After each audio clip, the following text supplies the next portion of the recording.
Good afternoon, motherfuckers! All right, it's a great day today. It's fucking Fed Day. Our favorite person, Jerome Powell, is going to grace us with 25, 50, 75, whatever the fuck he decides to do tonight while you're all drinking at the bar. He'll be doing a press conference. So I wanted to talk today about what sort of crypto trades make sense and don't make sense in a falling interest rate environment. All right. So here's a chart I've referenced a few times, a global panoramic of which central banks are cutting, and we're about 50%. But the one that really, really matters is the Fed. What are they going to do? As of August 23rd, I think it was, this year, Powell got up in Jackson Hole and he proclaimed that it was time to cut rates. And as we can see here, this is a chart from Bloomberg which shows the market's expectations for how many rate cuts there's going to be from now and until the future. I haven't checked this morning, but I think it's about a 60 or 70% chance that they do a 50 basis point rate cut. And before I get into what I think is going to happen with crypto, I, in my opinion, think that the Fed is making a colossal mistake cutting rates at a time when the US government is printing and spending as much money as they ever have in peacetime, when you have inflation above their target, and you have real GDP growth of plus 2% for the past probably 8 to 9 quarters.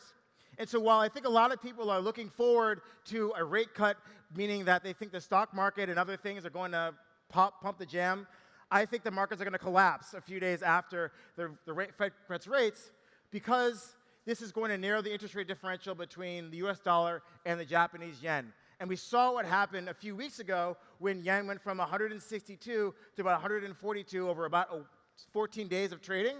That caused almost a mini financial collapse. And now if the Fed and the market expects that they're going to continue to cut rates very, very quickly, we're going to see a revisit of that financial stress. But back to crypto. All right, so this is one of my favorite trades in my non-crypto portfolio. I just sit on my fucking T-bills and I collect fat interest. So this is the 1-month T-bill rate, and it's been hovering around 5.5% for the past year and a bit since the Fed stopped raising rates. Now, when you have enough capital and you make 5.5% on your money, you don't have to do very much. Why take risk? Why try to make your capital appreciate at the risk of capital preservation? And so when people would have a lot of assets, they are dissuaded from doing certain things because they can make so much money just sitting on their ass in T-bills. And this has had a profound effect across financial markets, including crypto. So I want to lay out a few winners and losers from a change in the interest rate environment based on falling T-bill rates and interest income that you can generate just by owning the safest fiat asset that you can. So the first 3 assets here, Athena, Ethereum, Ether5, Pendle, just a disclosure, I own big-ass bags of these. I don't own any of Ondo, thankfully. But at the end of the day, the Maelstrom portfolio is very geared towards a falling interest rate environment. And basically what that means is we're long a lot of projects that give users interest income in various shapes and sizes. Now, right now, these income yields are either slightly above or below the rate of T-bills, and that has put a drag on their price performance. Because why would you invest in a riskier DeFi application when all you can do is call up your broker and put your money in T-bills and make 5.5%? Now, there are projects that have done very well in this high interest rate environment. I'm just using Ondo here as an example. There's lots of other real-world assets types of projects, and basically these are projects where they say, hey, you need treasury bills, we're going to buy them, put them in some sort of legal vehicle, and issue a receipt that pays you interest. These are one-way bets on rates going up and staying high, but when rates go down, there's no real need to have these products anymore. So first up, Ethereum. A lot of you in here are probably like, what the fuck, Ethereum? You haven't done shit. Solana's just kicking fucking ass for the past few months in this bull market. The major narrative around Ether is that it's an internet bond. And so if it's an internet bond with a yield of 4%, then the T-bill yield is higher than that. Why would I invest in this bond? But if the T-bill yield drops quickly, which I believe it will, then Ethereum becomes in the money. And I'm earning more in endogenous Ethereum yield than I can get in US dollar yields and T-bills. And so as we see rates quickly decline, as I expect, because the Fed is going to cut rates, markets are going to tank, and then they're going to say, well, let's do more of that because that's what's going to fix things. We reignite the Ethereum bull market. So right now, as you can see here, the horizontal line is sort of the T-bill yield, and our staking yield in ETH is 3 to 4%. It's not doing enough for holders, which is why they don't own it. And as you can see here, Ethereum has underperformed Bitcoin in a very big way this bull market that we've had year to date. EtherFi, which is a way that you can stake your ETH in a non-custodial way, has also gotten the shit kicked out of it. Because again, it's offering, I think, about a 3% yield after fees. That's not cutting it. We need the T-bill yield to fall faster. Next up, Athena, a synthetic dollar. Again, this is a way to package a basis trade. For those of you who aren't familiar with it, I take some Ethereum, some Bitcoin, and even Solana physically, and I sell a perpetual swap against it, and I earn some yield. Why is this yield present? Because traders use leverage, and they have to pay for this leverage. And this trade has been going on for many, many years. This is how I started my career in crypto, trading this basis trade. Athena has packaged this up in a very nice and easy way. You just stake your money, and you earn this yield. Again, there's risk involved. It's not exactly as safe as a US Treasury bond if you're a particular yield-chasing investor. And so if the yield that Athena is offering is not that compelling versus a T-bill, you're not going to put your assets on this protocol. But again, if the T-bill yield and the Fed continues to cut rates, number one, crypto markets should reignite and go higher. Traders might expect that and pay up for leverage. Basis increases, TVL goes into Athena, and hopefully the price exits the nuclear bear market. Here's a chart of the Athena staked USDE yield versus the T-bills.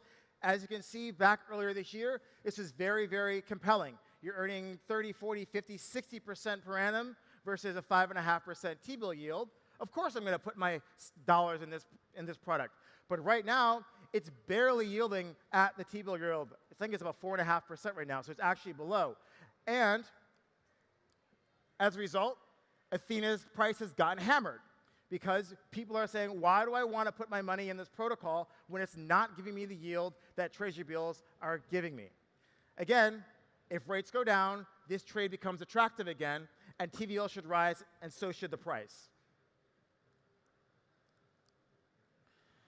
Another thing that we want to talk about, Bitcoin staking. Pendle is an interest rate derivatives protocol that allows you to trade fixed and floating interest rates. They've just rolled out a new product that allows you, through the Lombard Corn protocol, to essentially stake your Bitcoin and earn a fixed yield. And again, this yield is attractive, but it comes with risks. I don't think it's high enough yet to convince a lot of people to rush out of earning 5.5% in treasury bills into this Bitcoin yield. And I'll show you a second what that yield is. Similar sort of story. If the yield drops, I'm more incentivized to own this sort of interest rate risk. And as such, the Pendle TVL, or total value locked, should rise and offset some of the TVL losses that are coming from the expiration of liquid restaking protocols like EigenLayer and their points programs. Again, you can earn about 9% doing this strategy right now. It's quite a new thing. I think they just rolled it out a few weeks ago. You can earn 9% on your Bitcoin. Is it that attractive versus 4.5%? Maybe for some of you, but I would bet, given the DeFi risks and smart contract risks, that a lot of interest rate sensitive investors don't think this is high enough when, again, I can make 5.5% in treasury bills. So here's a chart of Pendle. It's obviously given back 50, 60% of its gains so far. will there be a resurrection as Bitcoin staking yields are outpacing Treasury bills by a large margin? So I've spoken a lot about how I think real-world asset protocols are complete dog shit. And mainly that's because it's an interest rate bet, and I can do that in a cleaner and cheaper way than paying up for some high FTV, low float token. But at the end of the day, these protocols provide a valuable service. For those of you who don't have a US brokerage account or don't have access to one, it's very difficult to get a clean way to invest in Treasury bills. I'm sure there's lots of very wealthy people in this room, and if you go and ask your private banker, hey, I'd like something that just owns Treasury bills, they're going to sell you all sorts of dog shit that isn't what you asked for, because they don't really make a lot of money selling Treasury bills, because they're very, very cheap to own, very, very low fee. So these RWA protocols are quite attractive for certain types of investors who really want an easy way to access this 5.5% yield. But again, if we expect the Fed to aggressively cut in response to a weakening economic environment or a financial crisis, then the whole reason to put your money in these RWAs goes away. Why would I want to take this smart contract risk to earn 1% or 2%? And so that's why I believe that a lot of projects that depend on, well, the project's TVL that depends on a high Treasury bill yield will suffer as rates decline. And I use Ondo here as an example. So I just pulled this off the website last night. Here's their market cap, 6 billion FTV, very low float, and you can get 5.35% using their USDY stablecoin. Again, that rate's going down. It's going to go down today by 25 to 50 basis points and more as the Fed continues to cut. Now, Ondo, on a relative basis, has performed quite well. If you saw the other charts that I posted, EtherFi and Athena, you see that they trade under the price at which they listed earlier this year, whereas Ondo is trading above where it came to the market. And I believe that's because we're in a high-rate environment and their product makes sense. But as I've alluded to, gravity is coming for Ondo. Now, I have about 5 more minutes than I thought I would, so I just want to basically delve into a little bit more about why I believe that the more that the Fed cuts, the more that the market is not going to like what is going to happen. And I really want everyone, when they leave this room, if they don't remember anything else, it's tonight when you're fucked up at some party, you pull out your phone, and you log on, and you look at the dollar-yen exchange rate. It's the only thing that matters. Because if the Fed surprises and goes 50, or maybe if it goes 75 basis points, you're going to see a very negative reaction in terms of the dollar-yen. It's going to strengthen, because the BOJ is raising rates and the Fed is cutting rates. And theoretically, an exchange rate is just an interest rate differential. And as such, the dollar-yen should strengthen, meaning the nominal price that you see on the screen should go lower. So if the Fed surprises with a larger than expected cut, or they surprise with a very aggressive dot plot. And the dot plot, for those of you who don't know what that is, they query every single Fed governor and they say, what is your expectation for the Fed funds rate 1 month, 2 months, 3 months, out to 3 years into the future? And you can plot this curve and see how aggressively they believe they're going to have to lower interest rates. Now, if this is a very aggressive curve versus what the market expects, you're going to see a massive strengthening of the yen. And what does that mean?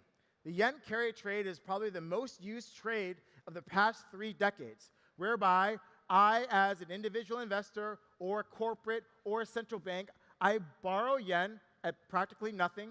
Sometimes I even got paid for it. And then I invest in higher yielding assets. And what that has meant is I invest in the United States. I invest in tech stocks. I invest in the NASDAQ. I invest in the S&P. I invest in real estate. I invest in US Treasury bonds. The size of this trade has been estimated between upwards of $20 trillion of exposure of people who have borrowed yen. And so if this rate strengthens very quickly, you wipe out your profit very, very quickly. And as such, your risk manager taps you on the shoulder and says, cover your risk. What does that mean? You dump things. You dump stocks. They're liquid. You dump treasury bonds. They're liquid. And the Japanese are the largest creditors in the world. And as such, Jerome Powell and Janet Yellen will have to take notice of this, because I think it's about, 40 days or 50 days until the US election. The last thing that they want to have happen is for Kamala Harris to go up against Donald Trump, and the S&P is down 20% going into the election. And so that's why I believe that they will cut rates aggressively if they see dollar yen strengthening and provide more supply of money, which should turbocharge all the trades that I talked about today in this presentation. So while I did talk a lot about crypto, the takeaway from my presentation is please, please, please, dollar yen. It's the only thing that fucking matters.